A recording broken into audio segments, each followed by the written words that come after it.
The UK leader addressed a joint sitting of Parliament at Gordon House on Wednesday. He spoke indirectly about the issue of reparations, but Mr. Cameron says he's looking towards the future and establishing greater ties with Jamaica and the wider Caribbean. Our reporter Tanika Thomas was at Gordon House this morning and files this report. It's quite a controversial as well as a sensitive issue, but it's a fight the region is prepared to take on. The issue of reparations. The Caribbean stands unified in its position that Britain and other European countries must compensate them for the ills of native genocide and slavery. So it was no surprise that an overwhelming majority of Jamaicans wanted United Kingdom Prime Minister David Cameron to discuss the issue when he visited Jamaica. Prime Minister Portia Simpson-Miller told the media that the issue came up during their bilateral talks at Jamaica House on Tuesday. However, British Prime Minister David Cameron would speak on the issue publicly as he addressed a joint sitting of Parliament on Wednesday. He didn't offer a formal apology, nor did he mention any form of compensation for the atrocities of slavery. However, the UK leader admits the treatment meted out to our African ancestors was abhorrent. Slavery was and is abhorrent in all its forms.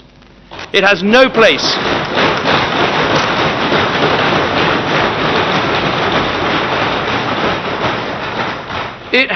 place whatsoever in any civilized society, and Britain is proud to have eventually led the way in its abolition. That the Caribbean has emerged from the long dark shadow that it cast is testament to the resilience and spirit of its people. I acknowledge that these wounds run very deep indeed, but I do hope that as friends who have gone through so much together since those darkest of times, we can move on from this painful legacy and continue to build for the future. On the outside of Parliament, a small group of protesters also appealed for reparations. Opposition leader Andrew Holness also made a similar case. We appreciate the view expressed that our relationship should be forward-looking. Nevertheless, we also believe that there must be genuine commitment to finding ways of repairing what is universally agreed to be the wrongs of the past. But Mr. Cameron argues that while the scars of slavery are painful, he hopes the two countries' cordial ties are enough to pilot the way forward.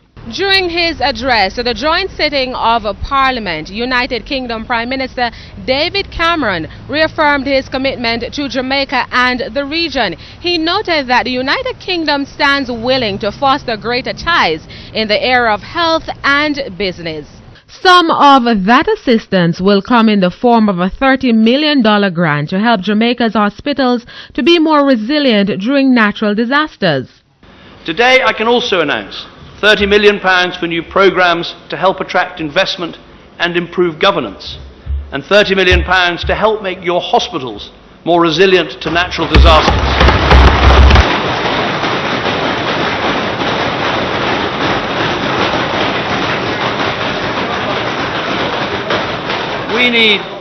We need to make sure that if a hurricane strikes, crucial health centres can remain operational to treat the wounded.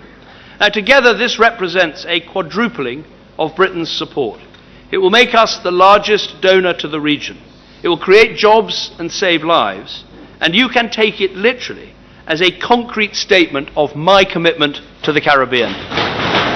Mr. Cameron again reiterated his support to help small island developing states mitigate the effects of climate change. In the next 5 years, we will spend $9 billion to help the poorest countries adapt to a changing climate. We're putting our money where our mouth is, and we hope this money can help unlock a global climate deal. And given the vulnerability of small island states that face the risk of devastation from climate change, a fair proportion of this money should be spent, I hope will be spent, right here, supporting some of the UK's oldest friends to prepare and to provide for the future. When I met Caribbean leaders just a few days ago, at the United Nations General Assembly, they made clear to me directly just how vital a climate deal is to them. So I pledge to work in partnership with them and other like-minded states to secure a bold and ambitious deal in Paris later this year. Tanika Thomas reporting for CEEN Caribbean News. Mr. Cameron departed Jamaica on Wednesday afternoon. The second and final leg of the British Prime Minister's Caribbean trip will take him to the eastern Caribbean island of Grenada. Upon his arrival in Grenada, Prime Minister Cameron will hold bilateral talks with Grenadian Prime Minister Dr. Keith Mitchell, following which he will have discussions with members of the Grenadian cabinet.